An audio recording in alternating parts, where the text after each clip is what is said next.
இந்த சமூக நீதி சம உரிமை, அதாவது பெண்களுக்கும் சம உரிமை கொடுக்கப்பட வேண்டும் அப்படிங்கிற ஒரு விவகாரத்துக்கு எதிராகத்தான் திமுக போன்ற கட்சிகள், INDA கூட்டணியில் இருக்கக்கூடிய கட்சிகள் பெரிய அளவுல கொந்தளித்து போராட்டங்களில் ஈடுபடுறாங்க. அப்ப இந்த விவகாரத்தை இஸ்லாமிய பெண்கள் சகோதரிகள் ஏற்றுக்குவாங்களா அப்படிங்கிற ஒரு கேள்வி இங்க எழுந்துட்டு இருக்கு.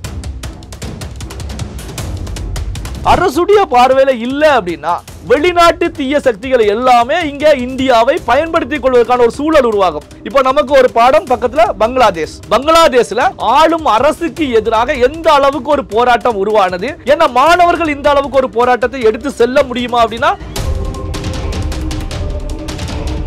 அப்ப பாத்தீங்கன்னா இதற்கு எதிராக எதிர்ப்பு தெரிவித்து என்ன காரணத்துக்காக இந்த கட்சிகள், INDA கூட்டணியில் இருக்கக்கூடிய கட்சிகள் செல்கிறது அப்படின்னா, சிறுபான்மையின வாக்குகள் தங்களுக்கு இல்லாமல் போய்விடும். இந்த வக்ஃப் வாரிய சட்டத்துல திருத்தம் காங்கிரஸ் ஆட்சி காலத்துல கொண்டு வரப்படலையா அப்படின்னா கொண்டு வரப்பட்டது.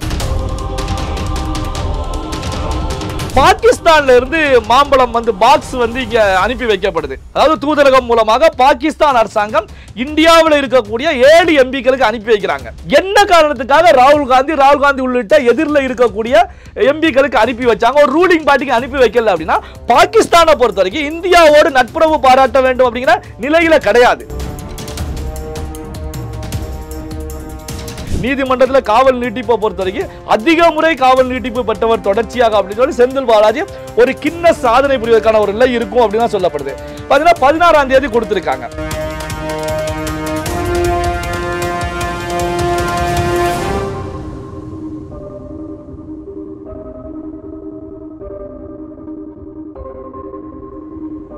ரியல் ஒன் நேயர்களுக்கு வணக்கம். இன்றைய சிறப்பு நேர்காணலுக்காக நம்முடன் இணைகிறார் பத்திரிகையாளர் திரு நெல்லை சிவா அவர்கள். வணக்கம் சார். வணக்கம்.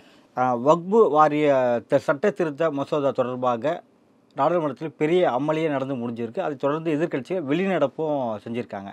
இது எப்படி பார்க்குறீங்க சார்? அதாவது பார்த்தீங்க அப்படின்னா, இன்னைக்கு நாடாளுமன்றத்தை பொறுத்த வரைக்கும் இந்த வக்ஃப் வாரிய சட்டத்தில் திருத்தம் கொண்டு வருவதற்கான நிலையில் மிகப்பெரிய அளவில் ஒரு அமளி துமளி போராட்டங்கள், வெளிநடப்பு எல்லாமே எதிர்க்கட்சிகள் செய்திருக்காங்க. குறிப்பாக INDA அலையன்ஸில் இருக்கக்கூடிய கட்சிகள் பெரிய அளவிலான ஒரு போராட்டங்கள், அது ராகுல் காந்தி, ராஷ்டிரிய ஜனதாதளம், திரிணாமுல் காங்கிரஸ் எல்லாமே நடத்தியிருக்காங்க. அதே நேரத்தில் பார்த்தீங்கன்னா இந்த தெலுங்கு தேசம் கட்சி, ஐக்கிய ஜனதாதளம் கட்சியும் இதில் ஈடுபட வேண்டும் அப்படிங்கிற கோஷங்களை இவங்க முன் வச்சாங்க, ஏற்கனவே கருத்துக்களை முன் வச்சாங்க. இந்த வக்ஃப் வாரியத்தில் இருக்கக்கூடிய மாநில தலைவர்களும் இது போன்ற ஒரு கருத்துக்களை முன் வச்சாங்க. ஆனாலும் பார்த்தீங்க அப்படின்னா தெலுங்கு தேசம் கட்சி, ஐக்கிய ஜனதாதளம் கட்சியை பொறுத்த வரைக்கும் அது பாரதிய ஜனதா கட்சி தேசிய முற்போக்கு கூட்டணியில் தொடர்ச்சியாக இருக்கிறோம் அப்படிங்கிற நிலையில் தான் அவருடைய பயணம் இருந்துகிட்டு இருக்கு.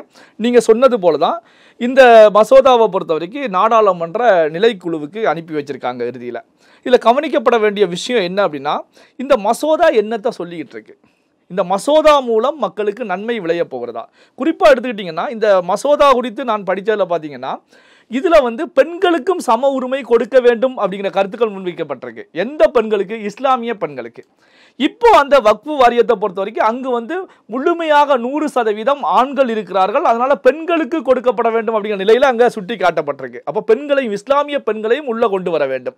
அப்போ அங்கே பார்த்தீங்கன்னா சமூக நீதி அப்படிங்கிற ஒரு விஷயம் அங்கு நிலைநாட்டப்பட வேண்டும் அப்படிங்கிற கருத்துக்கள் தான் முன்வைக்கிறாங்க. இந்த சமூக நீதி சம உரிமை, அதாவது பெண்களுக்கும் சம உரிமை கொடுக்கப்பட வேண்டும் அப்படிங்கிற ஒரு விவகாரத்துக்கு எதிராகத்தான் திமுக போன்ற கட்சிகள், INDA கூட்டணியில் இருக்கக்கூடிய கட்சிகள் பெரிய அளவில் கொந்தளித்து போராட்டங்களில் ஈடுபடுறாங்க. அப்போ இந்த விவகாரத்தை இஸ்லாமிய பெண்கள் சகோதரிகள் ஏற்றுக்குவாங்களா அப்படிங்கிற ஒரு கேள்வி இங்க எழுந்துட்டு இருக்கு. அதாவது நீங்க ஆண்களுக்கு எந்த உரிமை, என்ன சட்டம் இருக்கிறதோ அதே போலதான பெண்களுக்கும் பாரபட்சம் இல்லாத ஒரு நிலைமை இருக்கணும் அப்படிங்கிற நிலையில இருந்துட்டு இருக்கு. அதே நேரத்தில் பாத்தீங்கன்னா இந்த வக்ஃப் வாரிய சொத்துக்களை நிர்வகிப்பதற்கு வக்ஃப் வாரியம் இருக்கக்கூடிய சூழ்நிலையில அதை கண்காணிப்பதற்கு மாவட்ட ஆட்சித்தலைவர் தலைமையில் ஒரு குழு அமைக்கப்பட வேண்டும் அப்படிங்கிற கருத்துக்களை முன்வைக்கப்படுகிறது. அதாவது மாவட்ட ஆட்சித்தலைவர் அப்படிங்கிறவரை பொறுத்த வரைக்கும் எந்த அரசு வந்தாலும் தொடர்ச்சியாக இருக்கக்கூடியவங்க தான், அவங்க சர்வீஸ் ரிட்டையர் ஆகும் வரைக்கும் அங்கே இருக்கக்கூடியவங்க தான். அவங்க ஒரு குழு அமைத்து என்ன சொத்துக்கள் இருக்கிறது அப்படிங்கிறத பார்ப்பதில் எந்த விதமான தவறும் கிடையாது.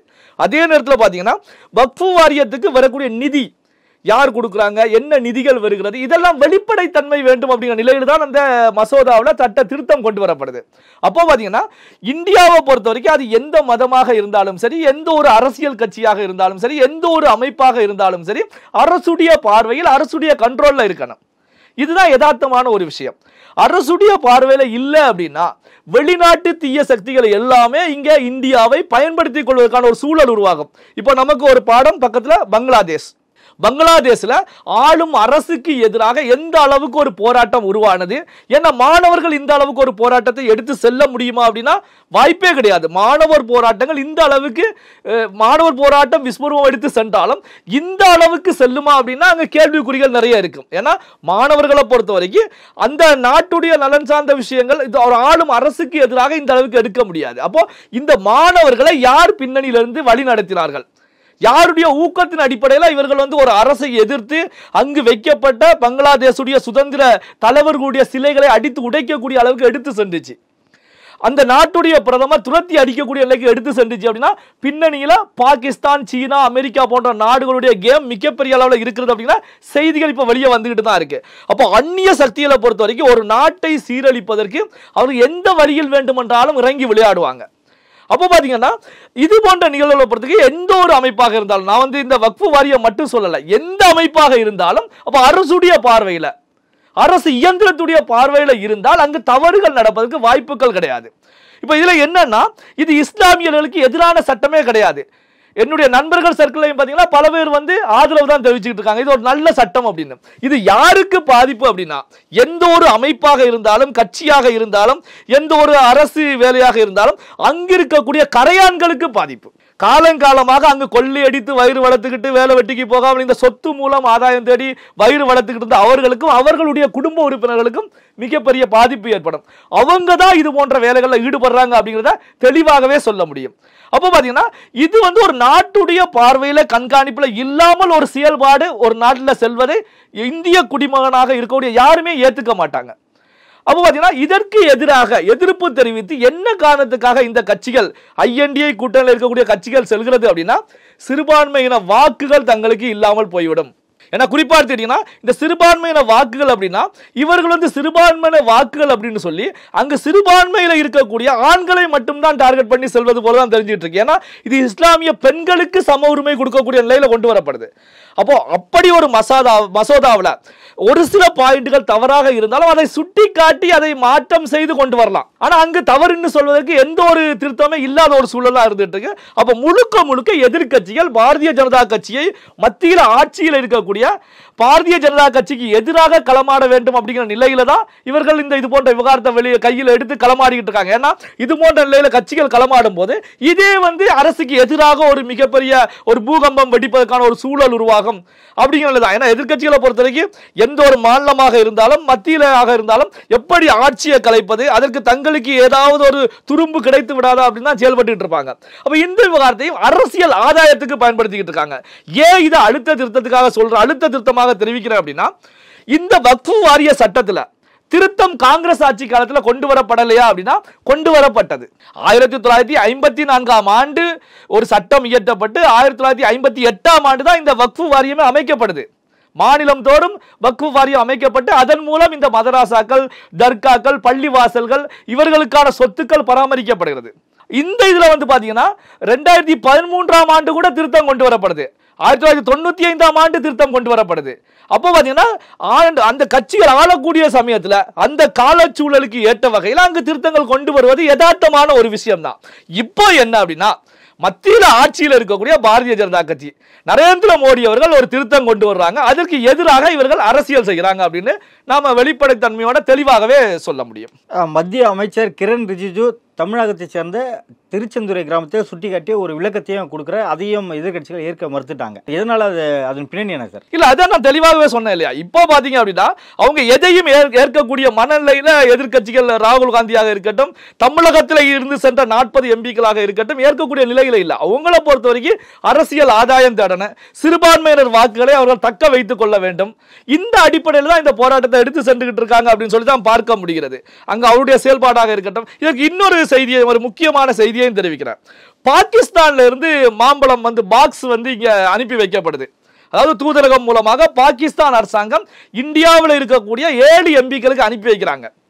ஒரு அரசாங்கம் ஒரு நாட்டுடைய அரசாங்கம் இன்னொரு நாட்டுடைய அரசாங்கத்தோடு நட்புறவு பாராட்ட வேண்டும், சுமூகமான நிலையில செல்லணும் அப்படின்னா ரூலிங் பார்ட்டிக்கு தான் அனுப்பி வைப்பாங்க. அது ரூலிங் பார்ட்டி காங்கிரஸ் கட்சியாக இருக்கட்டும், பாரதிய ஜனதா கட்சியாக இருக்கட்டும், யார் இருந்தாலும் அந்த ரூலிங் பார்ட்டிக்கு தான் அனுப்பி வைப்பாங்க. ஆனா பாகிஸ்தான்ல இருந்து வந்த அந்த மாம்பழ பெட்டிகள் எல்லாம் யாருக்கு செல்கிறது அப்படின்னா ராகுல் காந்தி உள்ளிட்ட எதிரில் இருக்கக்கூடிய எதிர்கட்சி வரிசையில் இருக்கக்கூடிய எம்பிகளுக்கு தான் அனுப்பி வைக்கப்படுது. அப்ப இதுல இருந்தே ஒரு கேள்வி எழும், என்ன காரணத்துக்காக பாகிஸ்தான் வந்து அனுப்பி வைக்கிறாங்க? ஏன்னா பாகிஸ்தானுக்கும் இந்தியாவுக்கும் இடையில மிகப்பெரிய ஒரு மோதல் போக்கே இருந்துகிட்டு இருக்கு. அதாவது விளையாட்டாக பார்க்கக்கூடிய கிரிக்கெட் மேட்சிலேயே பாகிஸ்தானுக்கும் இந்தியாவுக்கும் ஒரு போர் போல நடைபெறும்.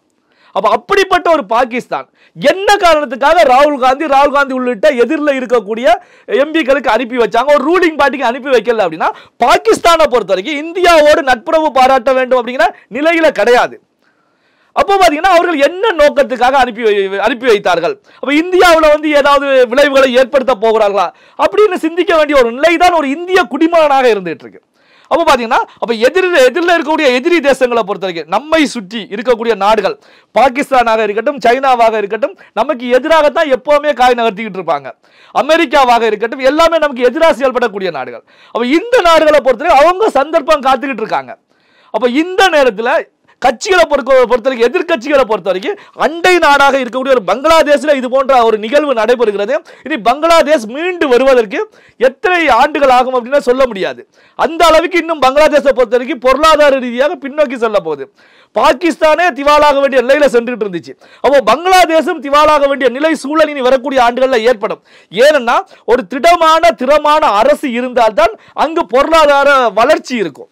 இப்ப அங்கு அமையக்கூடிய அரசு அது போன்று செயல்படுமா இருந்தா கிடையாது. ஏன்னா கைப்பாவையாக செயல்படக்கூடிய ஒரு அரசுனா பங்களாதேசத்தில் அமைஞ்சிருக்கு.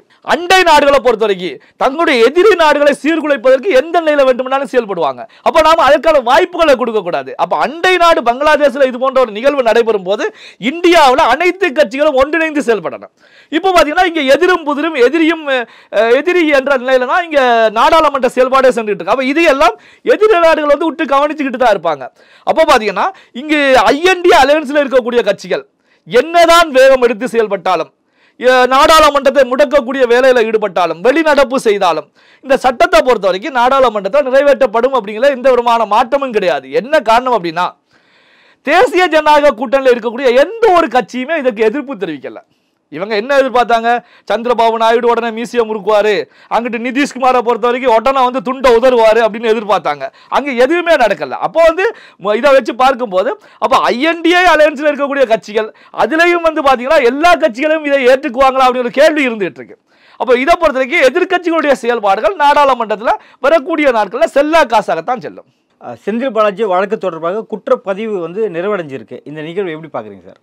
இல்ல குற்றப்பதிவின்னு நிறைவடையல. அதாவது பாத்தீங்க அப்படின்னா இன்னைக்கு அதாவது நீதிமன்றத்தில் பாத்தீங்கன்னா செந்தில் பாலாஜியுடைய இந்த வழக்கு வருகிறது. அப்போ வந்து நீதி அரசர் அதாவது நீதிபதி எஸ் அல்லி அவர்களை பொறுத்த வரைக்கும் செந்தில் பாலாஜி அவர்கிட்ட ஒரு கொஸ்டினை கேட்கிறாங்க. அதாவது இடி தாக்கல் செய்திருந்த ஃபைலை ஆங்கிலத்திலையும் தமிழ்லையும் ரீட் பண்ணி காமிச்சு நீங்க குற்றம் செய்ததை ஒத்துக்கிறீங்களா அப்படின்னு சொல்லி கேட்குறாங்க. ஆனால் செந்தில் பாலாஜி அவர்களை பொறுத்த வரைக்கும் நான் நிரபராதி, நான் எந்த தவறுமே செய்யலை, இது வந்து அரசியல் காழ்ப்புணர்ச்சி காரணமாக துஷ்பிரயோகம் செய்யப்பட்டிருக்கிறது, நான் வந்து எந்த தவறுமே செய்யல அப்படின்னு கருத்துக்களை முன்வைக்கிறாங்க.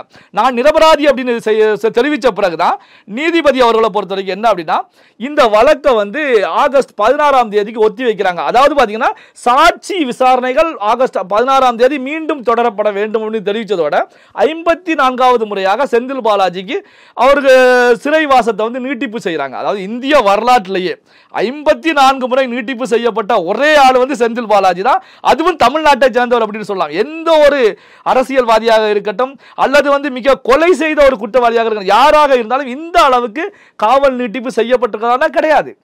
ஆனால் தமிழ்நாட்டில் இருந்து தான் ஒருவர் செய்யப்பட்டிருக்கிறார். இது வந்து பார்த்தீங்கன்னா இது போரன்லேயே பார்த்தீங்கன்னா ஒரு கின்னஸ் ரெக்கார்டு செந்தில் பாலாஜி நிகழ்த்துவார் போல இருக்கு. அதாவது நீதிமன்றத்தில் காவல் நீட்டிப்பை பொறுத்த வரைக்கும் அதிக முறை காவல் நீட்டிப்பு பெற்றவர் தொடர்ச்சியாக அப்படின்னு சொல்லி செந்தில் பாலாஜி ஒரு கின்னஸ் சாதனை புரிவதற்கான ஒரு நிலை இருக்கும் அப்படின்னு தான் சொல்லப்படுது. பார்த்தீங்கன்னா 16ஆம் தேதி கொடுத்துருக்காங்க. அப்போ பார்த்தீங்கன்னா அப்போ இடி தாக்கல் செய்யப்பட்டதை ரீட் பண்ணிய பிறகு நீதிபதி அவர்கள் படித்த பிறகு இவன் நிரபராதி அப்படின்னு கருத்துக்களை தெரிவிக்கிறாங்க. அப்படின்னா கடந்த காலங்களில் செந்தில் பாலாஜி நீதிமன்றத்தில் என்ன தெரிவிச்சாங்க அப்படிங்கிறதே நாம பார்க்கணும். நான் வந்து போக்குவரத்து துறை அமைச்சராக அதிமுக காலத்தில் இருந்தப்ப பணம் வாங்கின பணத்தை திரும்ப கொடுத்து விட்டேன் அப்படிங்கிற கருத்துக்களை முன்வைக்கிறாங்க. இதை சுட்டிக்காட்டி தான் இடியை பொறுத்த வரைக்கும் குற்றப்பத்திரிகை அங்கே தாக்கல் செய்கிறாங்க. இப்போ குற்றப்பத்திரிகை தாக்கல் செய்யப்பட்டு அதற்கான குற்றப்பத்திரிகையை பதிவு செய்வதற்கு தான் நீதிமன்றத்தில் கேட்குறாங்க. இவங்க பதிவு செய்யக்கூடாது அப்படிங்கிற நிலையில தான் இவங்க செந்தில் பாலாஜி தரப்பை பொறுத்தவரைக்கும் கடுமையான வாதங்களை முன்வைக்கிறாங்க. கடுமையான வாதங்களை வைத்த பிறகுதான் செந்தில் பாலாஜி இன்னைக்கு நேரில் ஆஜராகும் போது நிரபராதி அப்படிங்கிற கருத்துக்களை முன்வைக்கிறாங்க.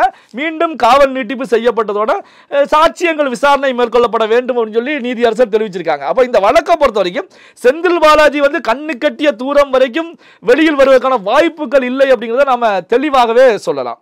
KKSSR தங்கம் தென்னரசு இவர்களின் முடித்து வைக்கப்பட்ட வழக்கை மீண்டும் விசாரிக்க வேண்டும் சொல்லிட்டு உயர்நீதிமன்றம் சொல்லியிருக்கு. இது எப்படி பார்க்குறீங்க சார்? திமுகவுக்கு வந்து கெட்ட காலம் உருவாகிவிட்டது, டைம் நேரம் சரியில்லை அப்படின்னு சொல்லலாம். ஏன்னா வந்து பார்த்தீங்கன்னா ஒரு பக்கம் செந்தில் பாலாஜியுடைய விவகாரம் இந்த பக்கம் சென்றுகிட்டு இருக்கு. அது வந்து ஒரு வருடத்தை கடந்த ஆண்டு ஜூன் மாதம் கைது செய்யப்பட்ட செந்தில் பாலாஜி இன்னும் வந்து காவல் நீட்டிப்பு பெற்று சென்றுகிட்டே இருக்காங்க. இந்த பக்கம் பார்த்தீங்க அப்படின்னா தங்கம் தென்னரசு, அதுக்கு அடுத்த நிலையில KKSR ராமச்சந்திரன், அடுத்து பார்த்தீங்கன்னா அனிதா ராதாகிருஷ்ணன் அப்படின்னு சொல்லி இவர்களுடைய வழக்குகளும் திமுகவில் நெருக்கடியை ஏற்படுத்தக்கூடிய நிலையில உருவாகி இருக்கு.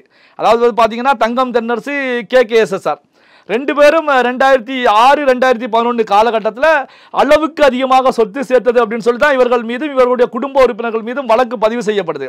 இந்த வழக்கை பொறுத்த வரைக்கும் திமுக ஆட்சிக்கு வந்த பிறகு 2022ஆம் ஆண்டு ஒரே நேரத்தில் ரெண்டு பேரும் விடுதலை செய்யப்படுறாங்க.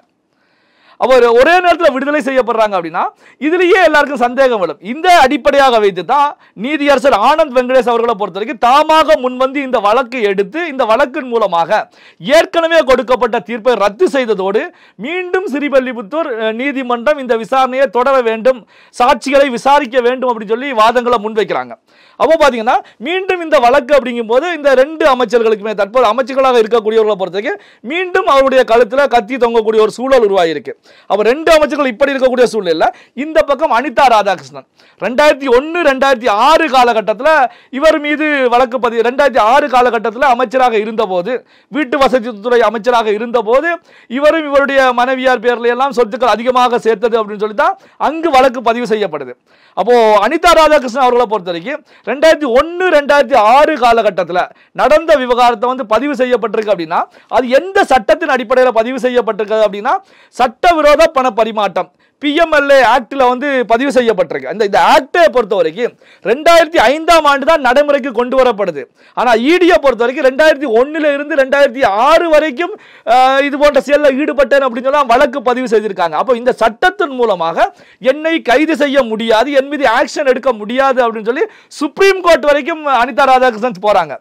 ஆனால் சுப்ரீம் கோர்ட் வரைக்கும் சென்று பலன் கிடைச்சிச்சு அப்படின்னா அங்கும் அவருக்கு பலன் கிடைக்காமல் மீண்டும் இங்கே தமிழகம் நோக்கி நீதிமன்றம் நோக்கி தான் வர வேண்டிய ஒரு சூழல் உருவாகுது.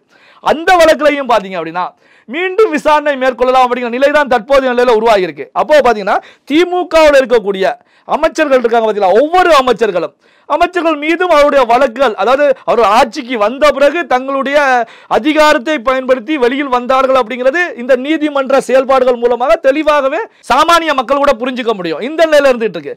அப்போ இந்த வழக்கை பொறுத்த வரைக்கும் இவர்கள் மீது எப்போ ஜட்ஜ்மெண்ட் வரப்போகிறது, இவர்கள் கைது செய்யப்பட போகிறார்களா, எந்த நிமிடம் கைது செய்யப்பட போகிறார்கள் அப்படின்னா ஒரு பதட்டமான ஒரு நிலை உருவாகியிருக்கு. குறிப்பாக இதில் ஒரு முக்கியமான விஷயம் என்ன அப்படின்னா திமுகவில் இது போன்று முறைகேடுகள், சட்டத்துக்கு புறம்பாக அதிக சொத்துக்கள் சேர்த்தது, வழக்குகள், நீதிமன்றம் அப்படின்னு அலையக்கூடிய தலைவர்களை பொறுத்த வரைக்கும், நீதிமன்ற படிகள் ஏறி வரக்கூடிய தலைவர்களை பொறுத்த வரைக்கும் பார்த்தீங்க அப்படின்னா எல்லாருமே 60-70 வயது கடந்த மூத்த தலைவர்கள். இந்த மூத்த தலைவர்கள் தான் இது போன்ற வழக்குகளில் சிக்கி தவிச்சுக்கிட்டு இருக்காங்க. என்ன அப்படின்னா ஏற்கனவே அவர்கள் மீது மிகப்பெரிய ஒரு கரை, விக்ரமாதித்தன் காலத்தில் வேதாளம் தொங்குவது போல மிகப்பெரிய ஒரு கரையோடு தான் இவங்க வந்து அமைச்சராக பதவி ஏற்கிறாங்க. பொன்முடி அவர்களை கூட நாம பார்த்தோம். பார்த்தீங்கன்னா இப்போ அமைச்சராக பதவி ஏற்கிறாங்க.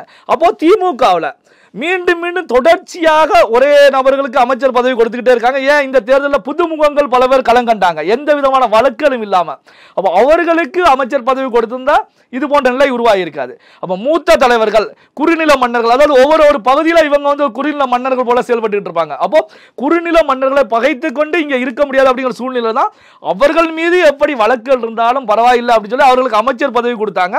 அதிகாரத்தை பயன்படுத்தி அவர்கள் தப்பிக்க முயன்றாலும் செய்த தப்புக்கு, அதாவது உப்பு சாப்பிட்டவன் தண்ணி குடிச்சு தான் ஆகணும், தப்பு செய்தவன் தண்டனை அனுபவிச்சு தான் ஆகணும். அப்போ அவர்கள் செய்த தவறுக்கு தண்டனை உண்டு. இந்த நிலையில தான் அவர்கள் அதிகாரத்தை பயன்படுத்தி தப்பிக்க முயற்சி பண்ணாலும் மீண்டும் சென்னை உயர்நீதிமன்றம் மூலமாக நீதிபதி ஆனந்த் வெங்கடேசன் மூலமாக கழுத்துல கத்தி வைக்கப்பட்டிருக்கிறது அப்படின்னு நம்ம தெளிவாக சொல்லலாம். நடப்பு அரசியல் குறித்து பல்வேறு கருத்தில் இப்ப மிக்க நன்றி சார். நன்றி.